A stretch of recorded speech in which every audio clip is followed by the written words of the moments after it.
You are now watching Behind the Bell in 3, 2, 1. Let's go! Right, hello everyone and welcome to Behind the Bell podcast with me, Casual Terry, and Power. The Power. Oh, we've got a new name for me though. Oh, with Matsy Power Station. Paddy Power. Paddy Power. Oh yeah, Paddy Power. Yeah. Paddy Power. I'll keep getting the things right on the fights. So I called Tank to win in the 7th. Oh, was it? Yeah. And I done. Good shout. And I done another one the other week. I think it's Joe Joyce. Joe Joyce, you called. Yeah, and I called Joe Joyce and now my name's Paddy Power.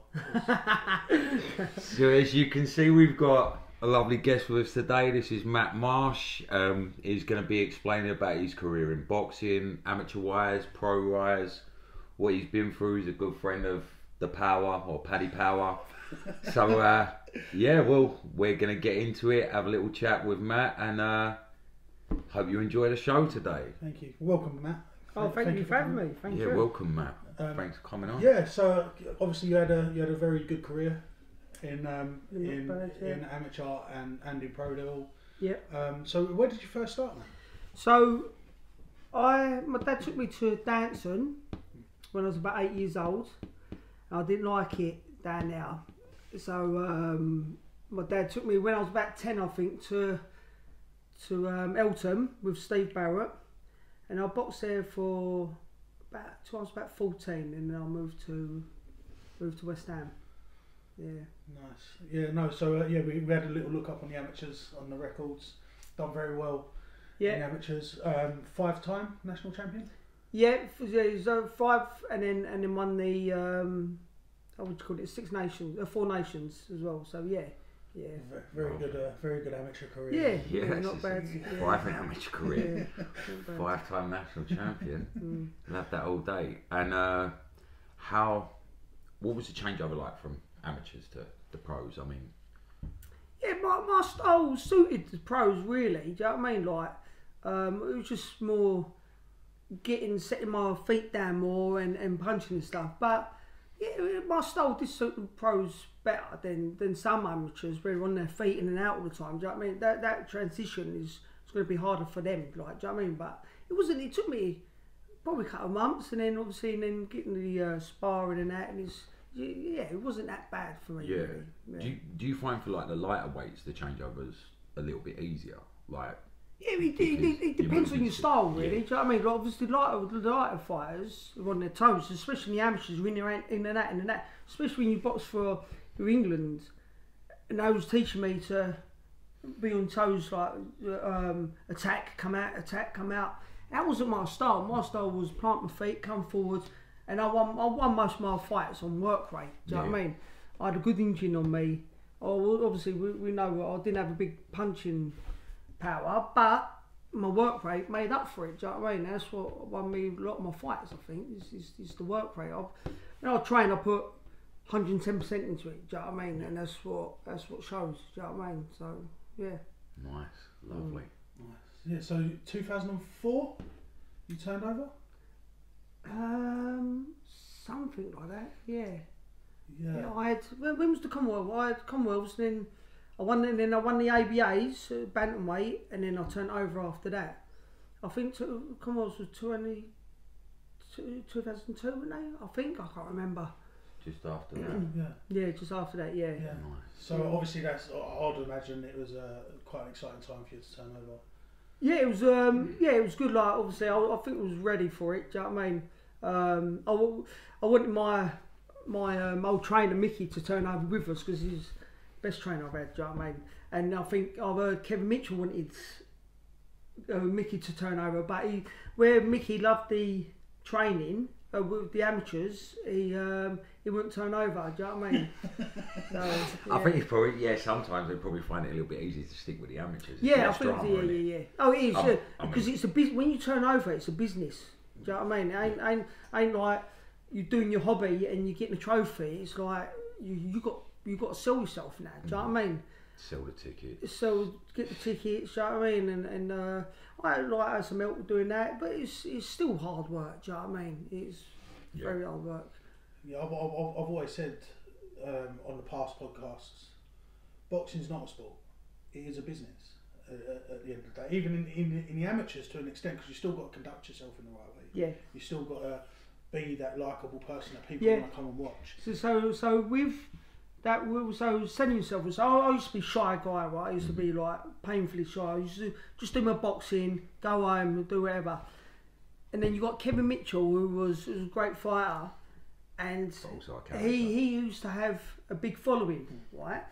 So when he turned over, I don't know this for a fact, but what I heard, he got like a big lump sum for turning over. Yeah. I got for a call because he got a good following and I ain't. I was like the shy guy, like I just done my boxing, fucked off. He done his boxing, got a big following, and he got a good payday. Do you know what I mean? It was like, and we used to spar all the time, and it was great spar. You would pay to watch the sparring. Yeah. But he got a better deal because he was sold. He could sell more tickets. Do you know? I find that in boxing, you can see some really great fighters, but they don't sell tickets. You might never see them again. Exactly, yeah. But you've got someone like, I mean, my own personal opinion, Campbell Hatton. He might be able to sell tickets, but he's not. He's old man in the ring. Do you see what I mean? So, yeah, you've got that side of it as well. Yeah, all right, you're good at selling tickets, but your boxing ain't that great. So why are you selling tickets when someone could have unbelievable boxing, but they just haven't got that following? Yeah, that just ruins a career. Yeah, which is the worst thing about boxing. Like when you sort of look at it that way. And I mean, the amateurs coming through, obviously, you see what you see in yourself sometimes, and you think, I don't want you going that same route. Yeah, that's it. Like obviously, boxing's my life. Do you know what I mean? And I'm with a little club now with Honour and Glory. Yeah. And I want to guide them the right way. Like when I was turned pro and that, I didn't have someone to guide me. My parents never done boxing, whatever. And I want to be there for these fighters now and guide them the right way. Tell them to like, look, go with them. They're good. They're not. Do you know what I mean? And even with the trainers to a certain extent, like I'll say to them, look, they'll suit you better than for your style. Than I would. Yes. Do you know what I mean? Yeah. So I'm a truthful man. I like to think. Do you know what I mean? And if I like to see these kids do good. Do you know what I mean? Do well. And if I think if he suits him better, go with him. Do you know what I mean? Good luck to you. Yeah. It's hard to make a living nowadays. Like you've got to do what you've got to do. Especially in boxing, mate. It's no money in boxing. There's no way, and it's hard, and it's hard living. Do you know what I mean? I totally agree with you, mate. To be fair, like that's the reason why I come and help down North Kent now. Yeah. Because I want to give back. I've got a bit of knowledge. I've been around the block a little bit, not at your level, but I've helped people. I've helped the pros. I've helped amateurs, and I want to guide them. If anything, just with life. Do you know what I mean? Like out on the street, like let's steer away from that and actually do something productive with your time in boxing. Yeah. Like that's the kind of thing, and I think a lot of the amateur coaches are in it for that as well. Is like we said, there's no money in it, but we need to nurture these kids to the right path. Yeah, but you get a lot of trainers nowadays as well. Is they want the glory. Do you know what I mean? I'm the best trainer. I'm this. I'm that. Do you know what I mean? It's about I want to produce champions. Do you know what I mean? Yeah. And I don't recognition for it. I've done my time. But I want these kids to have their time. Do you know what I mean? That's what I want. But over time, you're not trying to grab at the last straw in boxing. Do you know what I mean? Yeah, You're happy to see kids progress. You're not looking, oh, this one's going to be a £30 million fighter, or this one's going to be a £20 million fighter. It's just, look, let's just get you in boxing. Let's just get you going, and then you work out what you're going to do from there. Do you know what I mean? Yeah. That's the main thing with the amateur. I mean, shout out to the amateur scene. We're still keeping it going. Honour and Glory, we're actually in the same, it's the ABA, so Honour and Glory, you got Eltham still in it, that you was talking about that you trained with when you was younger, so I mean I think Repton and West Ham, I think they're within England Boxing. They were with England Boxing. Yeah. But I mean, you know, shout out to the amateurs, still trying to keep it going, still. Yeah, of course, yeah. That's the biggest thing, isn't it? Yeah, it's getting the kids off the streets. You know what I mean? The saddest thing that's happening now is a lot of clubs are closing down because people want to build property on them, and where do the kids go now? Do you know what I mean? It's mental. They already closed the community centres down to build properties on before, so now they're going to close the boxing clubs to build lower properties on. It's crazy, isn't it? I mean, we just had one announced in the ABA, Bognor closing down. Oh, are they? Yeah, and that's a shame because they were a good little club. Yeah. Threw on nice little like events and stuff. So it's like you don't want to see them go, and like you'd love to be able to dip in your pocket and help them out, but it's the amateur scene. There's no money. There's no money. No shit. That's the thing. So yeah, I mean, we know you won Lonsdale belt. What was? I mean, it's a lovely belt. That. Yeah. No, yeah, it's every boxer's dream to win that, isn't it? Do you know what I mean? Yeah, no, it was that night. I remember it now. It's like it was like buzzing. It was so good, so good. I trained hard for it. Do you know what I mean? Fought a good fighter, Ishin Pickering, and yeah, it was a good fight. Like, loved it. Do you know what I mean? I haven't watched it back for years. So. Well, have a little look. But yeah, I mean yeah, British fighters, it's like a pinnacle in it. In reality, getting that Lonsdale belt is sort of, even the look of the belt. I mean, my missus sees the belt on TV. She's it's such a beautiful belt. Yeah, of course, nice, it's a beautiful belt. Yeah. Do you know what I mean? Was you lucky enough? Did you get to keep that? No, so that's nothing like. Did defend it 3 times? I defended it once, and then I think I was going to fight Mark Moran, but I struggled with my weight big time. And I was weighing 56 kilo. Just keeping my weight. As soon as I had a drink right, a kilo would have gone on straight away. So losing that kilo, I used to train in black bags and stuff like that all the time. And then I think I was fighting. I had lined up for Mark Moran, and I was like, say like a week, and I had to lose a stone. And the nutritionist said, don't do it. It's not good for you. It's not for you. Do you know what I mean? Like, and my health's more important than the fight. Do you know what I mean? And then yeah, so we pulled out of that, and then I think Jason Booth fought him, won the belt, and then I had a couple of fights, and then I went for the belt again. But I had a good nutritionist and got me down, like, do you know what I mean, in weight. But again, I was just my weight. I had I've got some good stories to tell you, but it was also some bad times. It was struggle. Understandable. Like, to keep my weight down. If I look at my Mars bar and I was just put weight on. Do you know what I mean? It's mental. I was the same, to be fair. I was exactly the same. I used to look at a cheeseburger and put on about 4 kg. Like, it's so frustrating because we're the ones that work the hardest as well. Like, the ones that struggle with our weight, we're on top of it. You know what I mean? Like, but yeah, like, I was the same. See, for me, I just couldn't. I looked at a burger and just put it's horrible, isn't it? It's horrible. And I used to, like, Christmas time, like, I used to have a little bowl like this with dinner, with Christmas dinner, go for a run, like, burn it off, and then open my presents and stuff. It was just like mental. And I used to train as an amateur up to Boxing Day, have Christmas Day off, and back in there the next day, not Boxing Day, Christmas Eve. Yeah.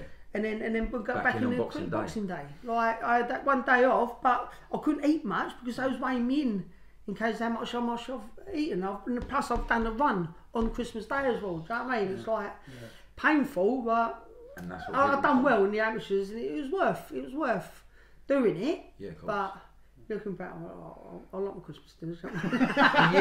Yeah, I mean, you can eat them now, though, can't you? Yeah, I made up for it now. You can eat them now, and you could probably, you still got the stamp that you held that Lonsdale title. Yeah. Yeah, it was pinnacle for anyone. Yeah, it was good. Yeah, obviously I've got pictures and that and stuff. It was the memories and that. Do you know what I mean? And the training camps we had. So, I had a good time. Do you know what I mean? Pucker time.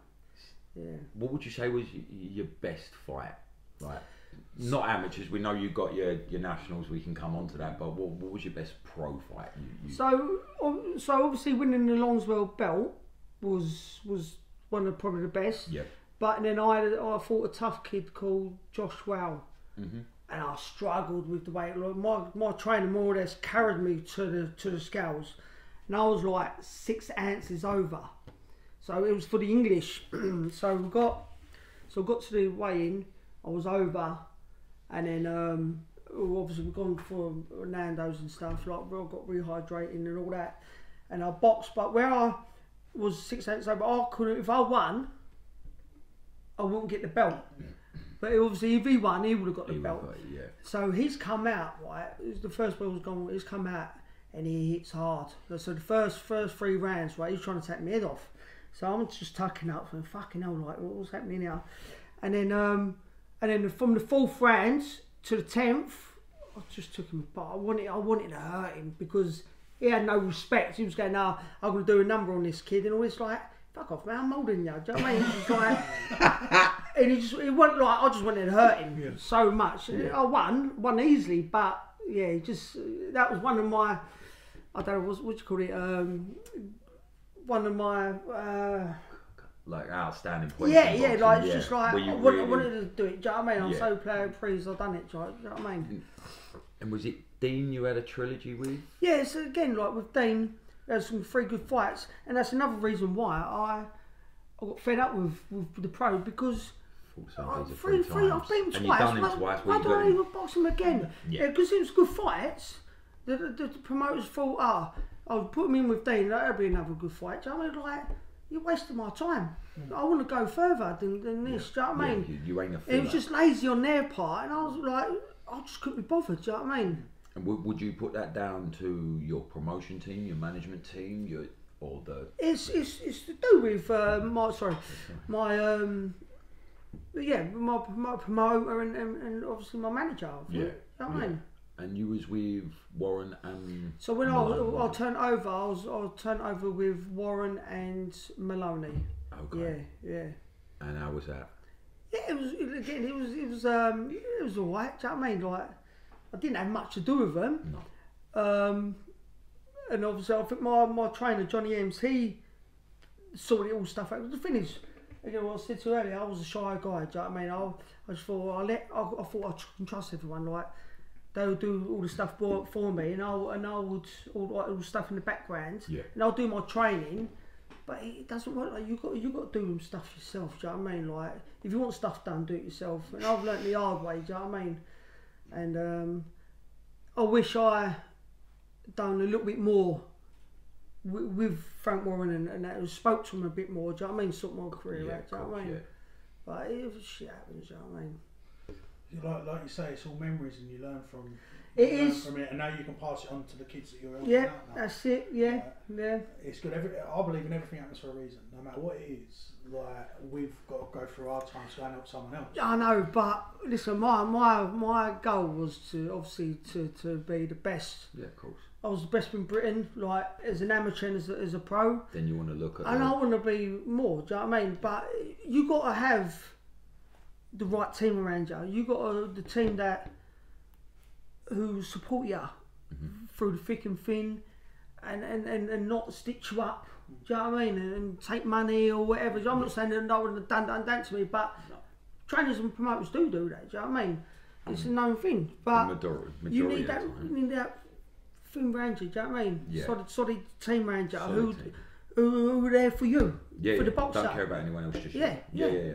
That's understandable. I mean, most of the time in boxing, like when they say they get a purse, or £1 million purse, the reality is you're getting about 40% of that, right? Of course you are. Well, you ain't getting that £1 million. Yeah. And then you got to pay tax on top of that.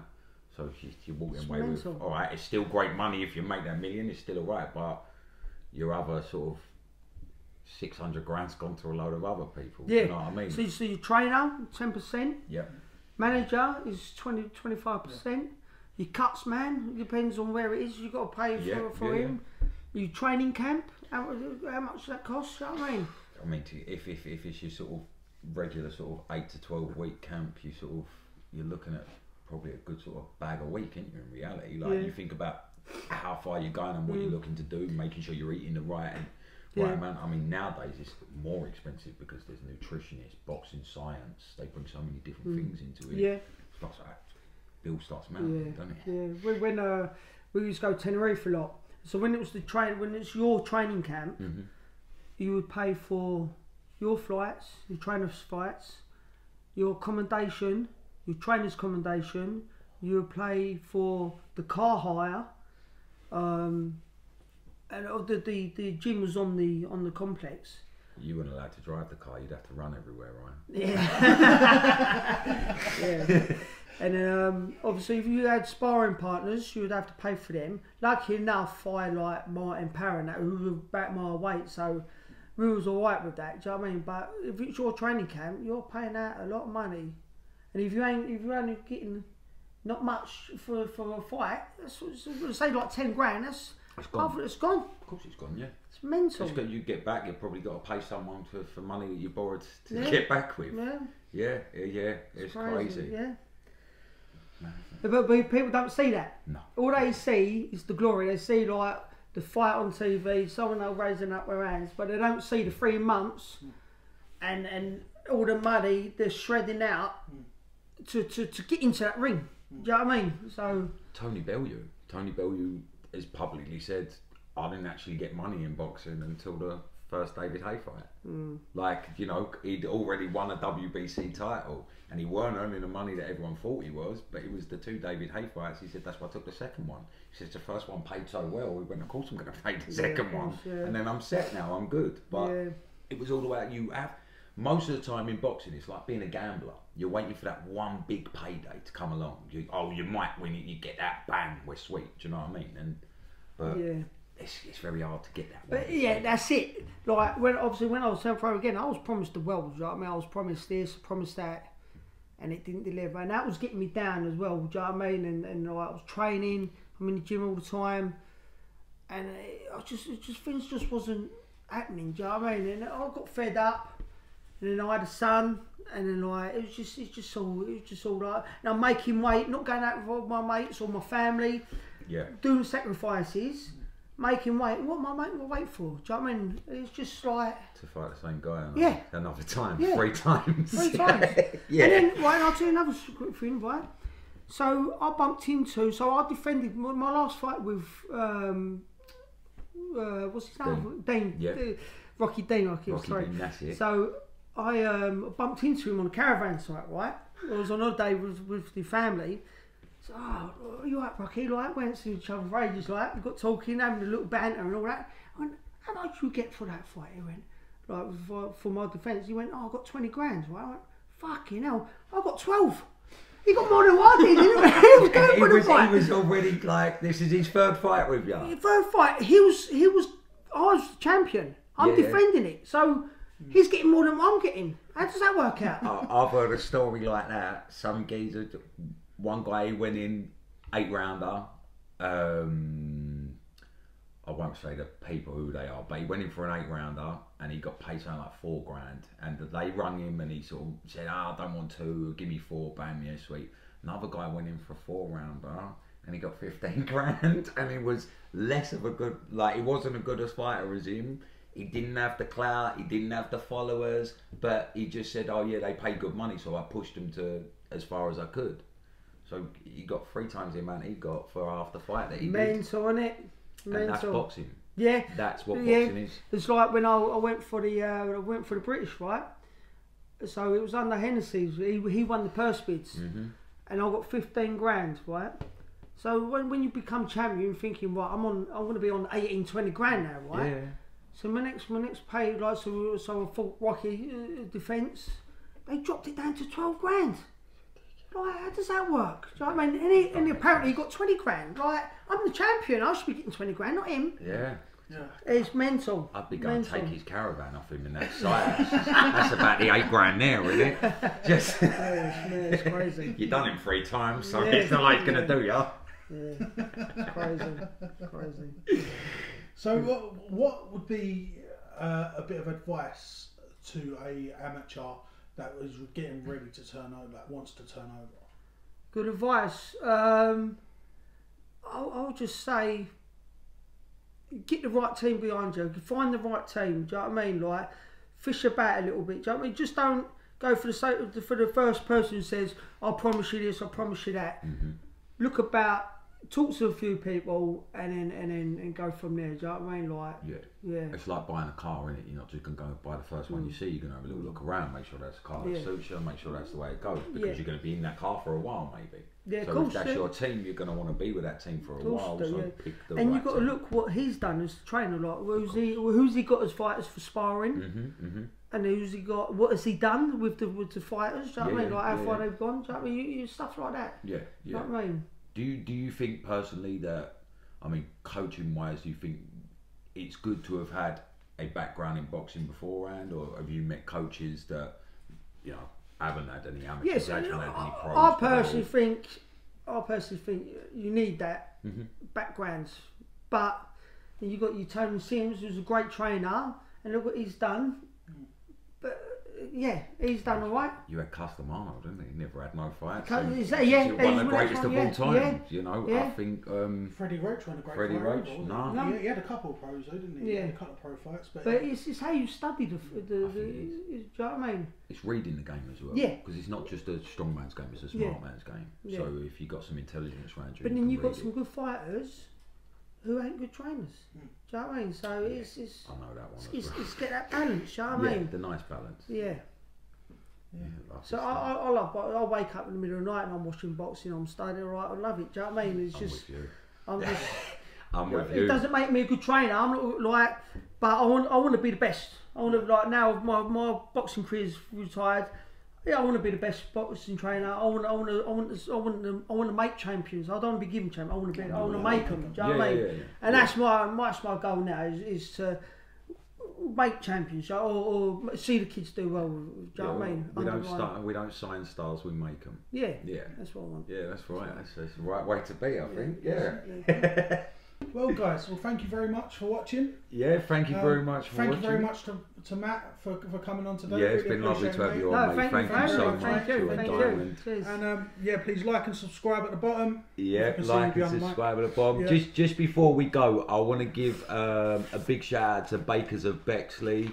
Done a nice little platter for us. Yeah, very nice. Yeah, Lovely thank work. you. Yeah, so thank you very much. Much appreciated. And Matt, love for coming on. Thank you so thank you very much, much, mate. mate. Real Thank good you. stuff. Look after yourself, people, and Thank you, guys. we'll see you next week. Thank you you. so much. Cheers, bye-bye. Bye bye.